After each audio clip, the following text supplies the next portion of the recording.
الآخرين سيدنا ومولانا محمد وعلى آله وصحبه أجمعين. Ayat 43.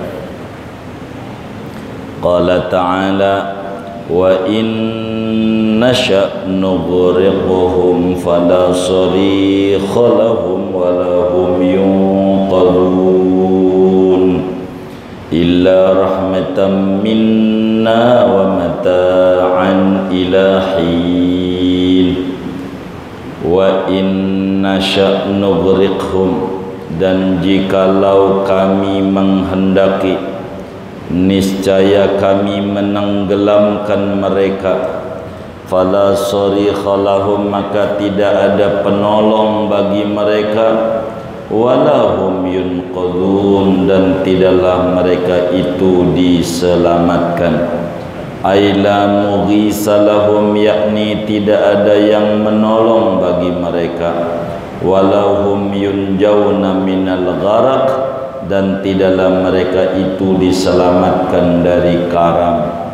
Wa qala Ibnu Abbas radhiyallahu ta'ala anhuma, berkata Ibnu Abbas radhiyallahu ta'ala anhuma, wala ahada yunqiduhum min adabi, tidak ada seorang pun yang menyelamatkan mereka dari siksaanku, illa rahmatan minna, kecuali kasih sayang dari kami, wa mata'an, dan bersenang-senang ilahin sampai tiba waktunya, ay ila inqidai ajalihim, yakni sampai habisnya ajal mereka, yakni la ahada yunqiduhum min adabi illa an narhamahum ila inqidai ajalihim, tidak ada seorang pun yang menyelamatkan mereka dari siksaanku, kecuali bahwa kami menyayangi mereka sampai habis ajal mereka. Wallahu a'lam bishawab. Segini.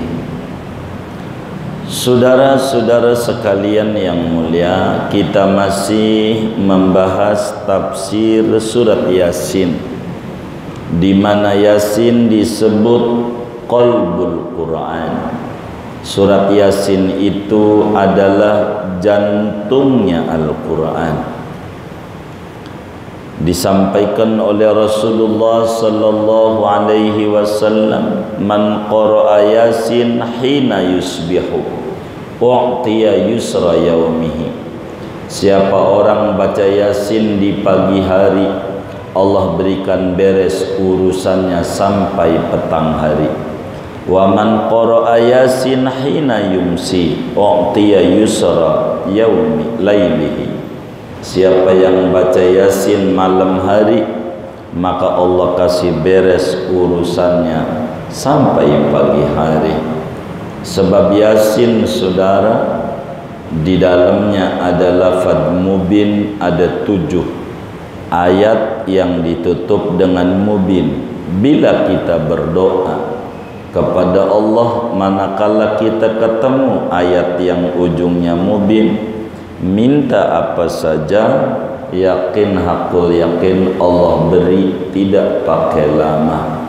Rasulullah sallallahu alaihi wasallam dalam hadis riwayat Imam Ibnu Adi di dalam kitabnya Al-Kamil, Yasin 5 quri'atlah, surat Yasin untuk niat apa saja. Orang yang kesulitan hidup baca Yasin, Allah kasih mudah urusan kehidupannya. Orang yang kelaparan baca Yasin, Allah beri jalan keluar sampai dia kenyang.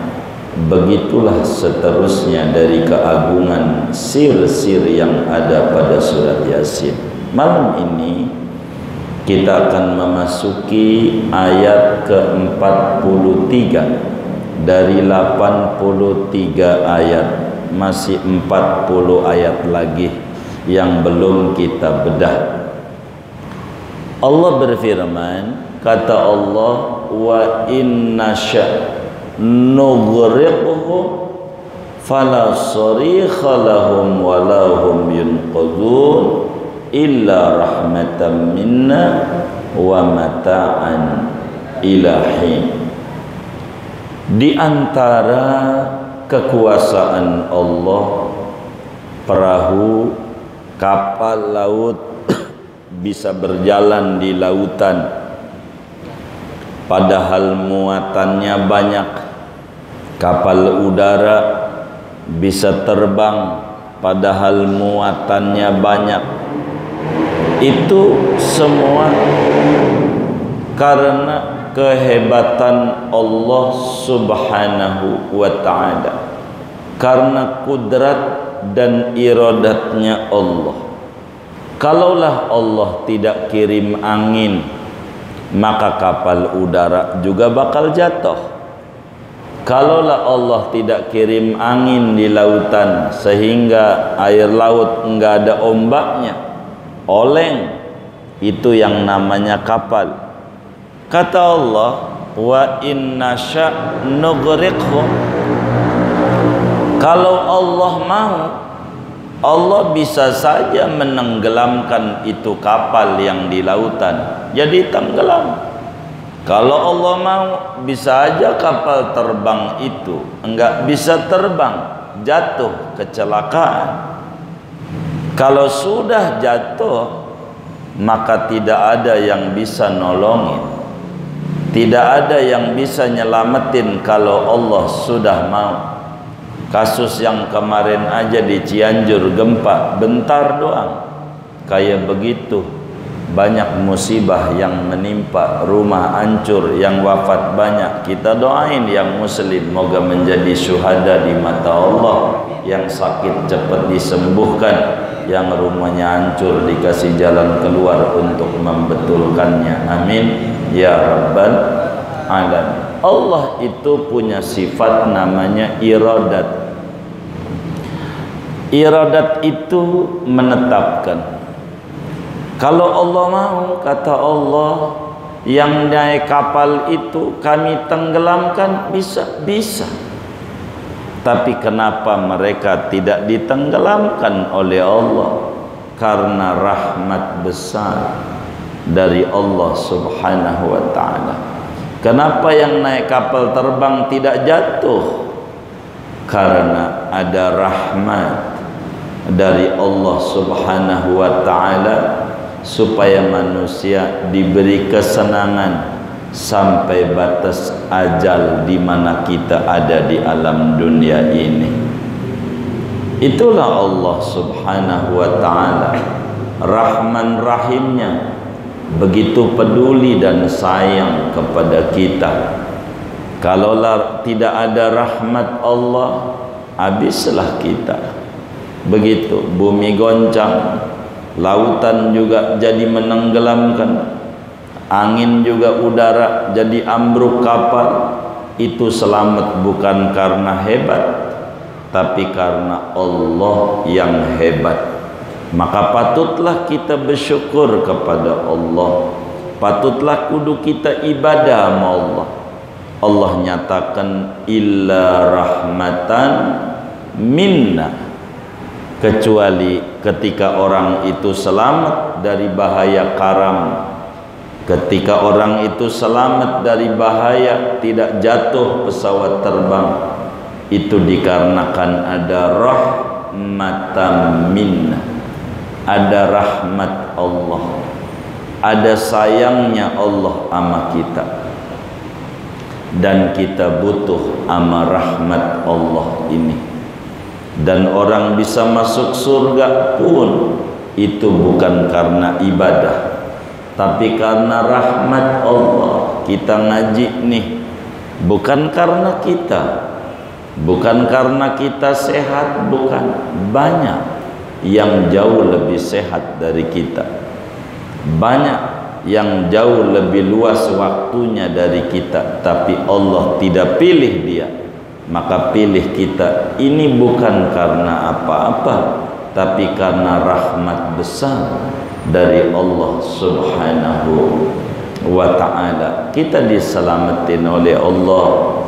Walaupun ujian demi ujian sama kita punya negeri begitu banyak, Corona sampai sekarang pemerintah belum tetepin sebagai endemi, masih aja pandemi meski cukup longgar.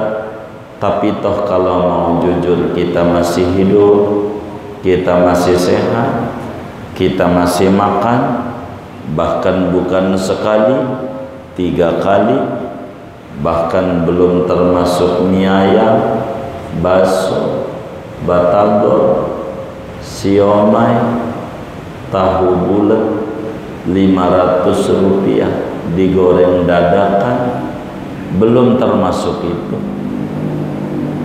Kita enak, ndak pantas kita kemudian mengeluh, ndak pantas kemudian kita menjelek-jelekkan Allah, ndak pantas kita tidak ibadah kepada Allah Subhanahu wa ta'ala. Semua itu bukti betapa Allah Maha Kuasa, betapa Allah Maha Sayang kepada kita hamba-hambanya. Bagaimana sikap kita kepada Allah yang begitu sayang sama kita? Maka hendaklah kita mendekat beribadah kepada Allah Subhanahu wa ta'ala. Hendaklah kita tunduk sama Allah. Kemarin saya bilang sama teman-teman di Mekah, no lihat udah kayak haji aja, orang umroh. Kita enggak sholat masih seabrok no jutaan yang sholat, yang ibadah sama Allah. Allah enggak rugi, yang rugi malah kita kalau enggak mau ibadah dalam hidup ini. Apa yang mau dicari? Kata Allah, wa mata'an ilahi, kita diberi kesenangan sampai ajal kita. Di dunia ini antara susah dan senang, kalau mau jujur banyak senang. Ukur aja dari lahir sampai ini malam, antara kita sakit sama sehat, banyak mana kira-kira? Sehat. Antara kita enggak makan sama makan, banyak mana? Banyak makan. Enggak layak kita mengeluh, enggak layak kita menjelek-jelekan Allah. Yang bikin puyeng adalah karena ulah kita. Kita tidak memakai baju yang pas dengan ukuran badan kita. Kita pengennya kayak pakai baju tetangga kita. Kita pengennya pakai baju ngukurnya di badan orang lain. Ini yang jadi stres dalam kita punya hidup. Begitu. Kita harus mengukur diri lah. Begitu. Jangan kita mengukur di orang lain. Tetangga kita direktur, kita kondektur, ujungnya sama tuh, tapi depannya beda. Kita mengukur diri supaya tenang hidup kita. Kalau enggak mengukur diri, stres. Kita kan enggak tahu kenapa orang itu kayak begitu. Jangan-jangan ujian yang dia terima dari Allah kalau menimpa kita, kita enggak kuat. Mungkin orang itu kuat sampai kayak begitu. Masing-masing ada takarannya dari Allah. Hidup ini bukan untuk kita lamunin, hidup ini bukan untuk kita keluhin, sebab hidup adalah anugerah, patut untuk kita syukuri. Rumus hidup, sedikit disyukuri, banyak dinikmati. Sedikit disyukuri, banyak dinikmati. Jangan gak dinikmati. Mau ngapain? Hidup dari dulu sampai sekarang sengsara terus. Zaman dulu makanan apa aja boleh kita makan, apa aja boleh dimakan. Cuman masalahnya duit orang punya, kan sama aja, susah. Makanan boleh, duit kagak gablek, kagak punya. Sekarang alhamdulillah duit punya. Masalah lagi, makanan apa aja ora boleh. Ditawarin kopi enggak, asam lambung. Tawarin sop kolesterol. sate kambing, darah tinggi, emping, asam urat, duren, darah tinggi. Jadi abang ini mau makan apa? Saya air putih aja, nasi putih pakai garam. Ya Rabbana ya Karim, ngumpulin duit sampai bangun kontrakan. Buat apaan hidup? Sengsara amat masih di dunia. Kalau nanti di akhirat masuk surga mendingan. Kalau masuk neraka celaka 12. Kecil sengsara, tua sengsara, di akhirat sengsara lagi. Hidup harus dinikmati. Makanan itu tergantung mindset kita. Kata Allah dalam hadis qudsi, ana inda dhanni abdi bi. Kata Allah, aku tergantung pikiran.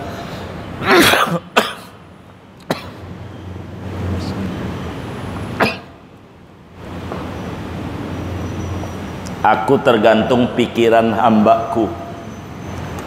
Kalau pikirannya dikasih sop kolesterol, aku jadikan kolesterol.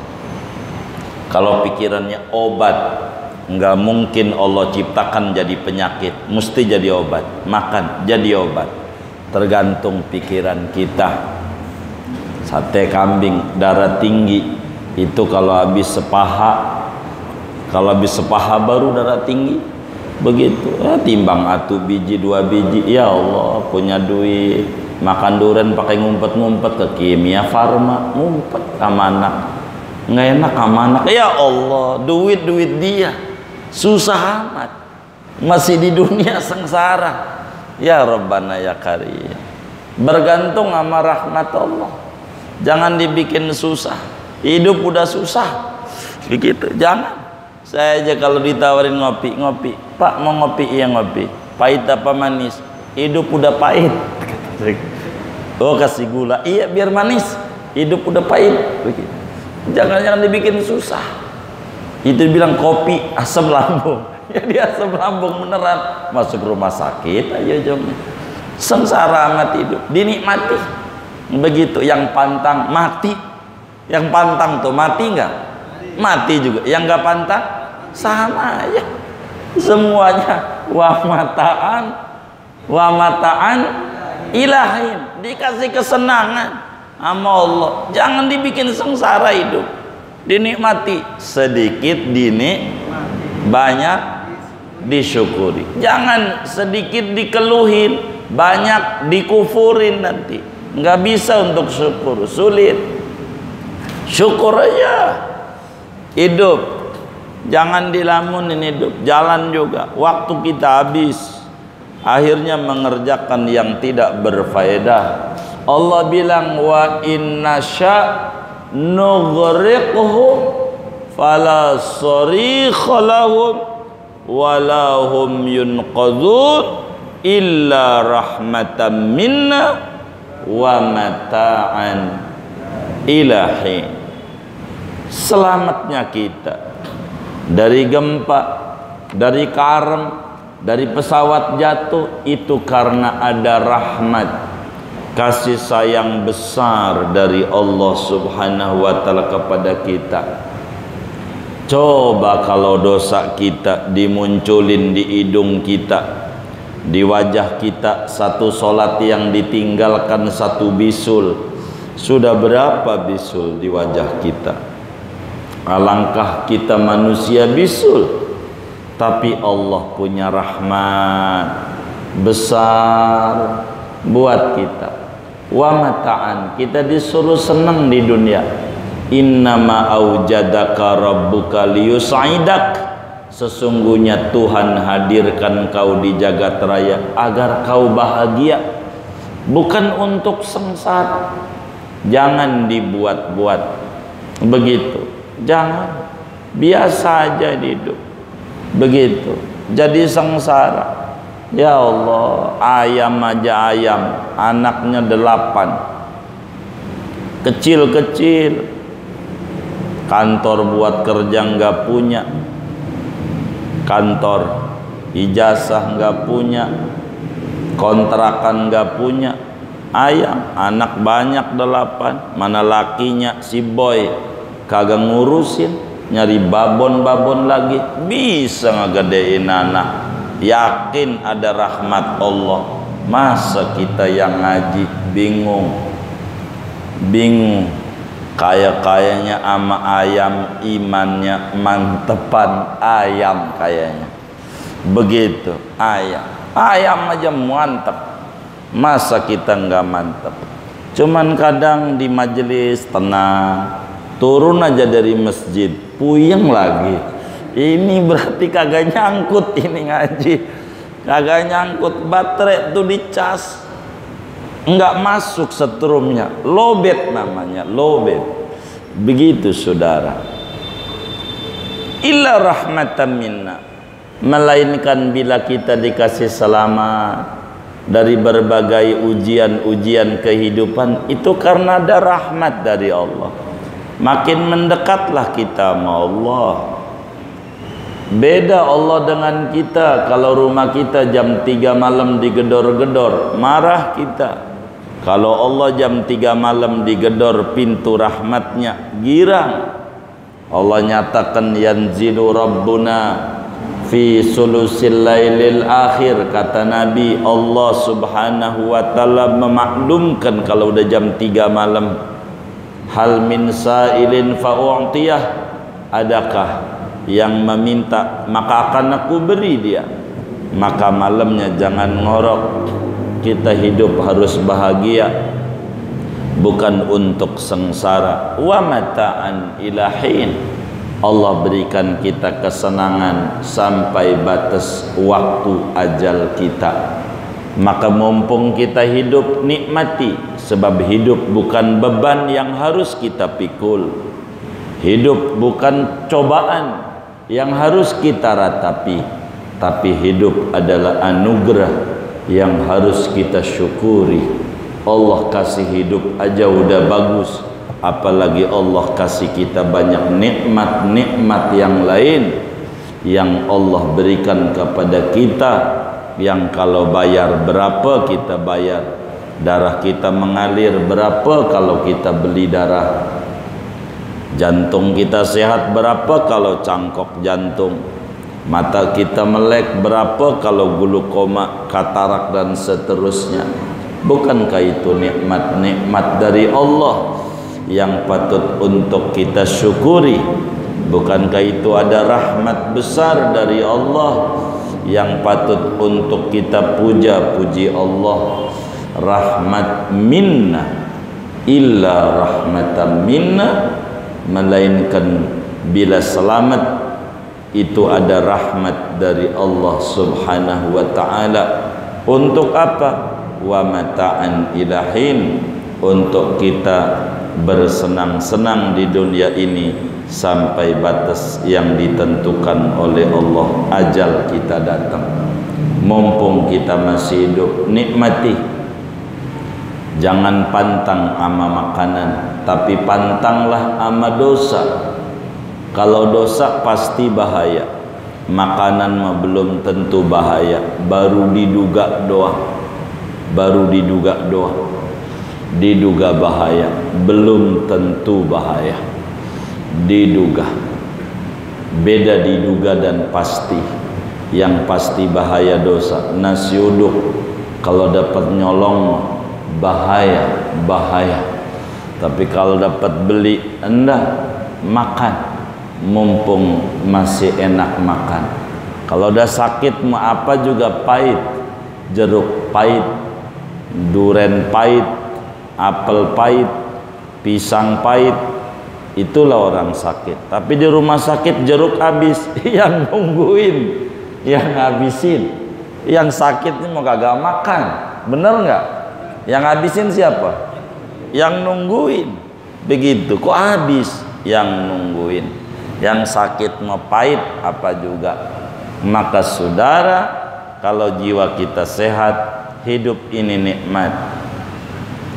Maka untuk mengabdi kepada Allah, sampai ajal kita datang, supaya kita tidak ketakutan. Maka ajal itu ditutup oleh Allah, tidak boleh kita tahu. Sebab kalau ajal itu tahu, kita bakal bahaya, ndak bisa ngapa-ngapain. Baru ditakut-takutin aja ngeri kita. Ada dulu di India, orang udah berobat hampir 10 tahun, mondar-mandir di berbagai negara, pengen punya keturunan. Sampailah datang ama dokter setengah kiai, dokter yang alim, sufi. Diperiksalah dia punya rahimnya, lalu bilang, udah berapa duitmu berobat? Aduh, udah miliaran, berobat sana sini pengen punya keturunan. Menurut saya, hasil lab saya ini, kamu nggak usah berobat lagi, sayang duitmu. Emang apa Pak Dokter?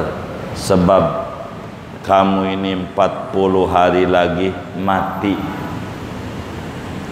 Udah percuma berobat kemana-mana juga. Apaan Dok? 40 hari lagi. Ini dari hari ini, 40 hari lagi mati.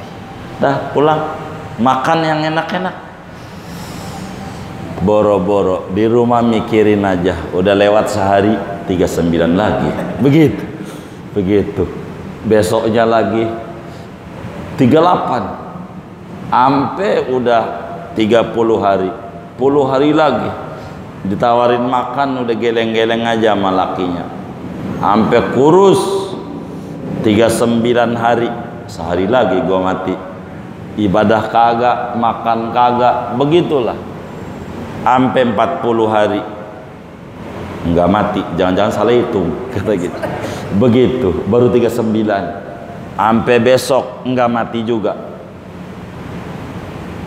Dokter ini ngibulin saya. Maka dia langsung pergi sama lakinya ke klinik dokter tersebut.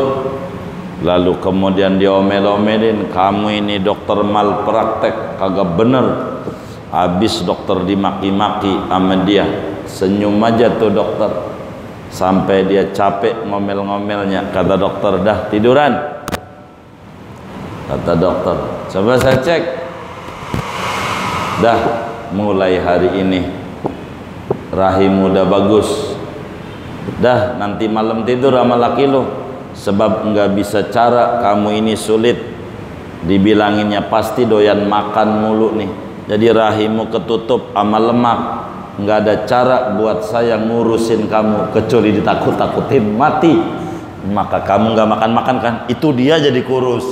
Sekarang tuh ditakut-takutin doang tuh, nggak enak makan, nggak enak tidur. Corona aja baru dituduh positif, stres, kayak bakalan mati aja, begitu. Baru dituduh doang, padahal belum tentu, begitu. Belum tentu. Begitulah manusia.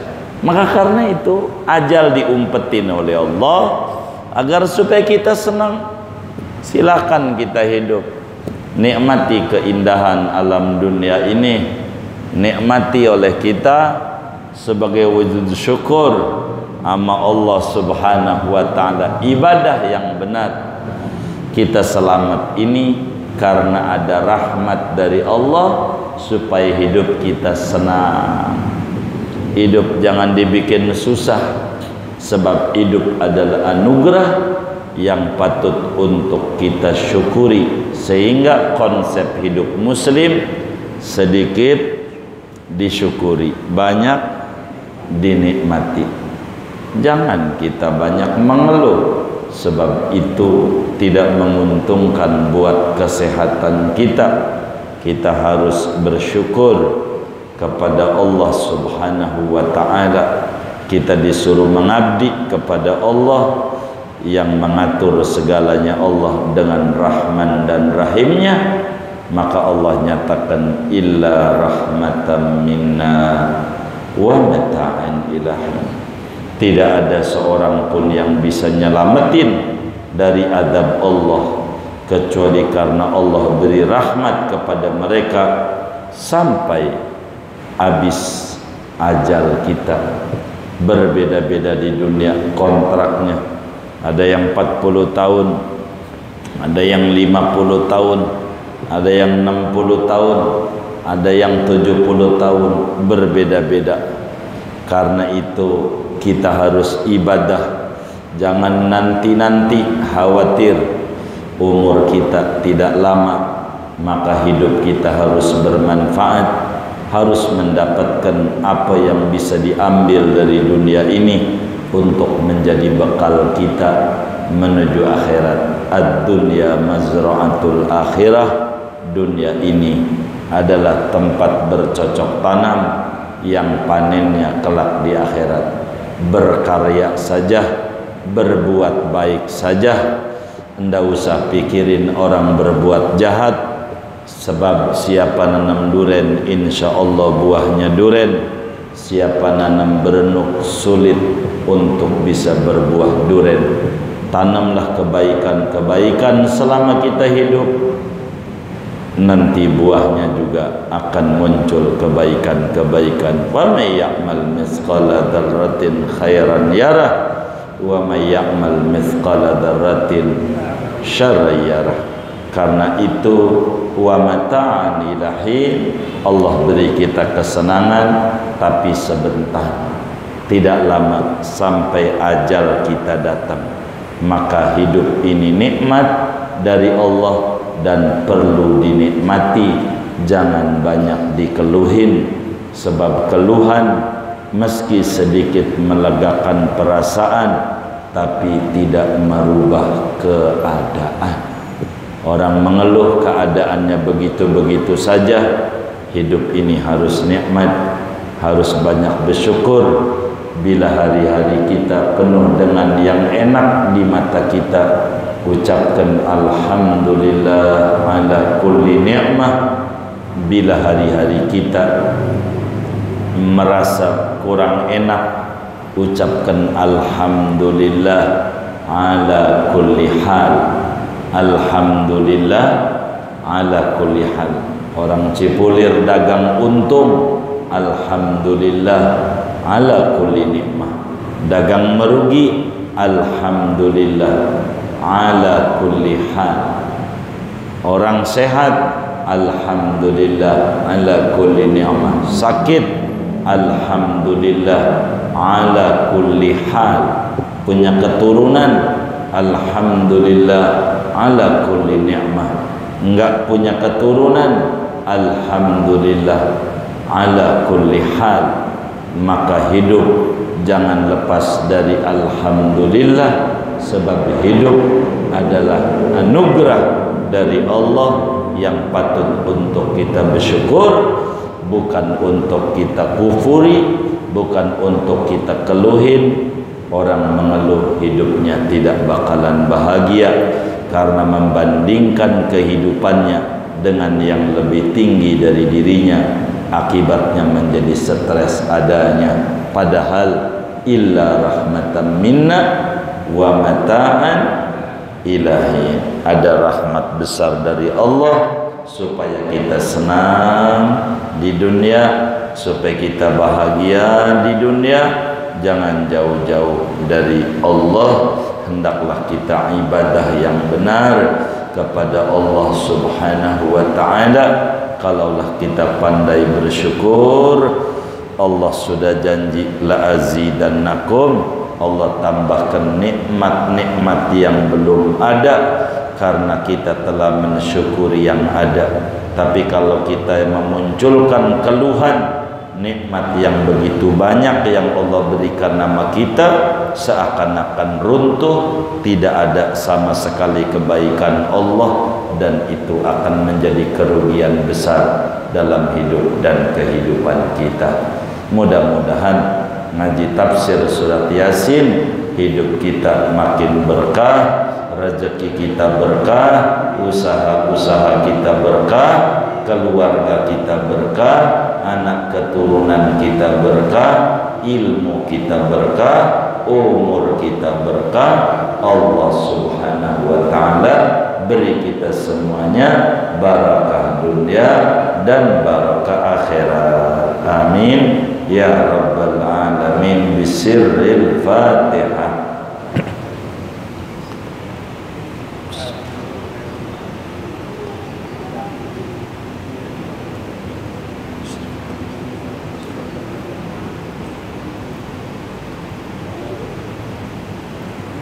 Ada yang ditanya mungkin dari materi ini atau di luarnya sebelum doa dipersilakan.